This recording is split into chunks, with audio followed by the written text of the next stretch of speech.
Ni kamu ni datang, ni nak periksa ni. Sebelum periksa, saya beritahu pada mereka. Jangan harapan keluarga nak dapat markah yang tinggi. 1, 2, 3. Alhamdulillah. Tapi janganlah awal-awal hati kamu, tak apa. Kapa-kapa, akalah. Tak faham.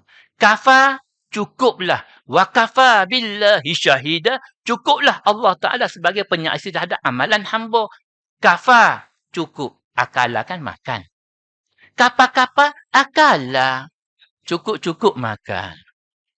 Tak ada masalah. Apa masalah? Kita belajar bahasa Arab. Kapa-kapa, akalah. Orang Arab pun penipal lah. Tak ada masalah. Nampak? Ya, betul untuk kita juga.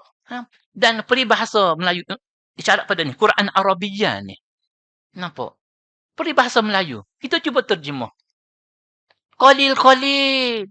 Qadim-qadim. Sara jabalan. Qalil-qalil. Sikit-sikit. Qadim-qadim. Qadim-qadim. Lama-lama. Sara jadi bukit. Apa masalah? Qalil-qalil. Qadim-qadim. Sara jabalan. Sikit-sikit. Lama-lama jadi bukit. Penimpal orang Arab. Mahal kita lagi. Apa masalah? Contoh.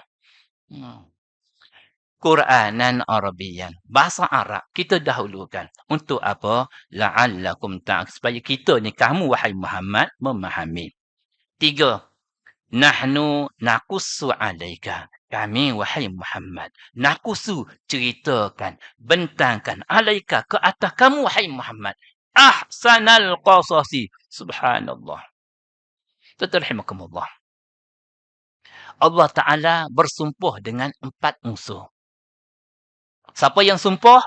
Allah. Wattin, demi buah tin.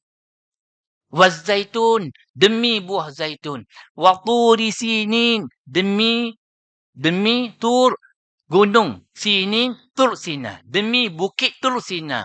4.